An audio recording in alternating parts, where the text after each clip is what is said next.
Hi friends, வாங்க மக்களே. இன்றைக்கி நம்ம யூடியூப் சேனலில் என்ன வீடியோ பார்க்க போகிறோன்னு பார்த்தீங்கன்னா, இந்து சமய அறநிலையத்துறை வந்து வேலைவாய்ப்பு அறிவிப்பு கொடுத்துருக்காங்க. எந்த கோவில்னு பார்த்தீங்கன்னாக்கா, அருள்மிகு வன பத்ரகாளியம்மன் திருக்கோயில், தேக்கம்பட்டி, மேட்டுப்பாளையம் மாவட்டம், கோவை மாவட்டம் கொடுத்துருக்காங்க. அதுக்கான இமெயில் ஐடி, தொலைபேசிலாம் கொடுத்துருக்காங்க பாருங்கள். அறிவிப்பு என்னென்னு பார்த்தீங்கன்னாக்கா, அருள்மிகு வனபத்ரகாளியம்மன் திருக்கோயில் உள்ள கீழ்காணும் காலி பணியிடங்களை நிரப்ப தகுதியுள்ள இந்து சமயத்தைச் சேர்ந்த நபர்களிடமிருந்து 30/6/2025 அன்று மாலை 5:45 மணி வரை விண்ணப்பங்கள் வரவேற்கப்படும் கொடுத்துருக்காங்க. கடைசி தேதி 30/6/2025 கொடுத்துருக்காங்க. ஸோ அதுக்கான பதவி காலங்கள், பதவியின் பெயர், காலி இடம், எத்தனை வேகன்சி இருக்குது, எவ்வளோ சம்பள உயர்வு, என்னென்ன தகுதியும் கொடுத்துருக்காங்க பாருங்கள். சீட்டு விற்பனை பார்த்தீங்கன்னாக்கா ஒரு வேகன்சி கொடுத்துருக்காங்க. சம்பளம் பார்த்தீங்கன்னாக்கா 18,500 58,600 வரையும் கொடுத்துருக்காங்க. கல்வி தகுதி பார்த்திங்கன்னா 10ஆம் வகுப்பு தேர்ச்சி அல்லது அரசால் அங்கீகரிக்கப்பட்ட இணையான தகுதி பெற்றிருக்க வேண்டும் சொல்லியிருக்காங்க. காவலர் பார்த்திங்கனாக்கா 2 வேக்கன்சி கொடுத்துருக்காங்க. அது சம்பளம் பார்த்திங்கன்னா $15,000 கொடுத்துருக்காங்க. 50 நாள் வரையும் கொடுத்துருக்காங்க. அதுக்கு தகுதி பார்த்திங்கனாக்கா தமிழ் படிக்க எழுத தெரிஞ்சால் போதும் சொல்லியிருக்காங்க. அடுத்து பார்த்திங்கன்னா +2 படிச்சிருந்தாலே ஓகே சொல்லியிருக்காங்க. அது கூட கூர்க்கா பார்த்தீங்கன்னாக்கா ஒரு வேக்கன்சி கொடுத்துருக்காங்க. அதே $15,000 சம்பளம் சொல்லியிருக்கிறாங்க. +2 படிச்சிருந்தா ஓகே, தமிழ் எழுத படிச்சிருந்தா ஓகே சொல்லியிருக்காங்க. ஏவலர் ஒரு வேக்கன்சி கொடுத்துருக்காங்க. 10,000 31,500 வரையும் கொடுத்துருக்காங்க. +2 படிச்சிருந்தா போதும், தமிழ் எழுத படிச்சிருந்தால் போதும் சொல்லியிருக்காங்க. சலவை தொழிலாளர் ஒரு வேக்கன்சி கொடுத்துருக்காங்க. சம்பளம் பார்த்தீங்கன்னா 11,600 36,800 வரையும் கொடுத்துருக்காங்க. இது வந்து +2க்கு மேலே படிச்சிருந்தோம், 8th படிச்சிருந்தா ஓகே சொல்லியிருக்கிறாங்க. 8ஆம் வகுப்பு படிச்சிருந்தாலே ஓகே தான், தமிழ் எழுத படிச்சிருந்தா ஓகே சொல்லியிருக்காங்க. திருவள்ளுவருக்கு வந்து 3 வேக்கன்சி கொடுத்துருக்காங்க. 15,900 50 நாள் வரைக்கும் கொடுத்துருக்காங்க. இது வந்து 8ஆம் வகுப்பு படிச்சிருந்தாலே ஓகே, தமிழ் எழுத படிச்சிருந்தா ஓகேன்னு இருக்காங்க. பெருக்கப்பார் கொடுத்துருக்காங்க. அதில் வந்து 5 வேக்கன்சி கொடுத்துருக்காங்க. சம்பளம் பார்த்தீங்கன்னா 10,000 31,500 வரைக்கும் கொடுத்துருக்காங்க. 8ஆவது படிச்சிருந்தாலே போதும், தமிழ் எழுத படிச்சிருந்தா ஓகே சொல்லியிருக்காங்க. உபகோயில் வந்து எழுத்தர் கொடுத்துருக்காங்க. அதில் ஒரு வேக்கன்சி கொடுத்துருக்காங்க. 15,700 50,000 வரைக்கும் சம்பளம் சொல்லியிருக்கிறாங்க. இதுக்கு வந்து 6ஆம் வகுப்பு படிச்சிருந்தாலே போதுன்ற மாதிரி சொல்லியிருக்கிறாங்க.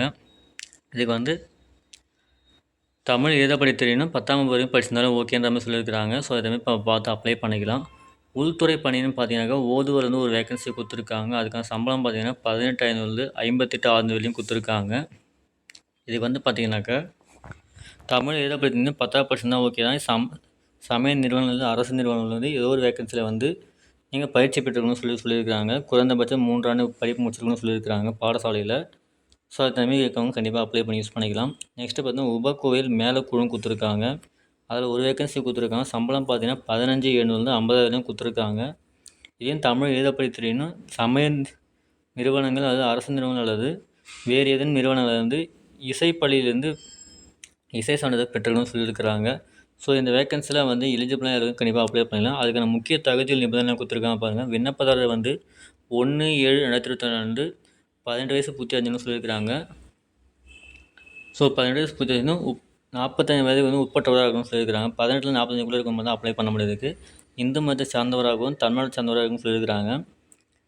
ஸோ வேறு ஆந்திரா, கர்நாடகா மாரி இருக்கவங்களால கண்டிப்பாக அப்ளை பண்ண முடியாது. ஒன்லி தமிழ்நாடு மட்டும் தான் அப்ளை பண்ணுற மாதிரி இருக்கும். அது இந்து சமயத்தை சேர்ந்தவங்க தான் அப்ளை பண்ணுற மாதிரி இருக்கும். ஸோ அது மாதிரி பார்த்து அப்ளை பண்ணிக்கலாம். விண்ணப்பதாரர் நல்ல தேக ஆரோக்கியம் உள்ளவராக இருக்குன்னு சொல்லியிருக்கிறாங்க. மெடிக்கல் சர்டிஃபிகேட் கம்பல்சரி கேட்பாங்க. ஸோ அதுமாரி பார்த்து அப்ளை பண்ணுற மாதிரி இருக்கும். ஒவ்வொரு பதவிக்கும் தனித்தனியாக விண்ணப்பிக்க வேண்டும். மேலுரையில் மீது கண்டிப்பாக பதவியின் பேர் குறிப்பிடம் சொல்லியிருக்கிறாங்க. நீங்கள் அனுப்புகிற அட்ரஸில் வந்து பார்த்தீங்கன்னாக்கா எந்தெந்த ஜாபுக்கு அப்ளை பண்ணுறீங்களோ அந்த ஜாபுக்கான டைட்டில் கண்டிப்பாக இருக்கணும். அதுவும் தனித்தனியாக நீங்கள் அப்ளை பண்ணுற மாதிரி சொல்லியிருக்கிறாங்க. நெக்ஸ்ட்டு பார்த்தீங்கன்னா திருக்கோவிலுக்கு எதிராக வழக்கு தொடர்ந்தவர்கள் மற்றும் இத்துறைக்கு நிலுவைத் தொகை செலுத்த வேண்டியவர்கள் மேற்படி விண்ணப்பிக்க தகுதிட்டம் சொல்லியிருக்காங்க. ஸோ அதையும் பார்த்துருந்தேன். நெக்ஸ்ட்டு பார்த்தீங்கன்னாக்கா நேரடி நியமனம் வந்து இந்து சமய அறநிலையத்துறை சட்டங்களுக்கு உட்பட்ட, அதாவது உங்களுக்கு போகிற போஸ்டிங் பர்மனெண்ட் பண்ணுற போஸ்டிங் தான் அது. ஸோ அதனால் அது என்ன விதியாக இருந்தாலும் அது வந்து இந்திய சமய கவர்மெண்ட் அரசு சட்டப்படி தான் பண்ணுவாங்க சொல்லியிருக்கிறாங்க. அடுத்து பார்த்தீங்கன்னா வரப்பட்ட விண்ணப்பங்கள் அனைத்தும் சரிபார்க்கப்பட்டு தகுதியான விண்ணப்பம் மட்டுமே நேர்முகத்திற்கு அழைப்பாளர்கள் சொல்லியிருக்காங்க. அதாவது உங்களுக்கு டாக்குமெண்ட்ஸோ இல்லை நீங்கள் அப்ளிகேஷன் போடுற மெத்தடோ எதனா தப்பு இருந்துச்சுனாக்கா அதை வந்து அக்செப்ட் பண்ண மாட்டாங்க, ரிஜெக்ட் பண்ணிடுவாங்க. எல்லாமே கரெக்டாக இருந்தால் மட்டும்தான் உங்களுக்கு வந்து நேர்முகத்தை இன்டர்வியூக்கு வந்து கூப்பிட்டு சொல்லியிருக்காங்க. விண்ணப்பங்கள் திருக்கோயில் அலுவலகத்தில் வந்து $100 செலுத்தி தான் பெற்றுக்கொள், அதாவது திருக்கோயிலையும் போய் வாங்குறீங்கனாக்கா அங்கே போய் நீங்கள் $100 கொடுத்தா வாங்குற மாதிரி இருக்கும்.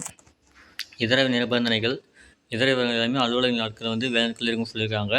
விண்ணப்பம் அனுப்ப வேண்டிய முகவரி கொடுத்துருக்காங்க பாருங்கள். உதவி ஆணையர் செயல் அலுவலர் அருள்மிகு வனபத்ரகாளியம்மன் திருக்கோயில், தேக்கம்பட்டி, நெல்லித்துறை அஞ்சல், மேட்டுப்பாளையம் வட்டம், கோவை மாவட்டம் 641 305 கொடுத்துருக்காங்க. இந்த இன்ஃபர்மேஷன் உங்களுக்கு சரியாக கரெக்டாக வரலனாக்கா நீங்கள் கால் பண்ணியும் கேட்டுக்கலாம், மெயில் பண்ணியும் கேட்கலாம். உங்களுக்கு அதுக்கான மெயில் ஐடிஸ் எல்லாமே கொடுத்துருக்காங்க. ஸோ இதான் ஃபர்ஸ்ட் உங்களுக்கு இன்ஃபர்மேஷன் கொடுத்துருக்காங்க. யாரெல்லாம் எலிஜிபிளும் தகுதி இருக்குங்களோ கண்டிப்பாக அப்ளை பண்ணிக்கலாம் நீங்கள். ஸோ இந்த வீடியோ பிடிச்சிருந்தா லைக் பண்ணுங்கள், ஷேர் பண்ணுங்கள், கமெண்ட் பண்ணுங்கள், மறக்காமல் சப்ஸ்கிரைப் பண்ணுங்கள். அப்போ தான் நம்ம நெக்ஸ்ட்டு போகிற எல்லாமே உங்களுக்கு ஷூட்டாக கிடைக்கும் உங்களுக்கு. Thank you friends.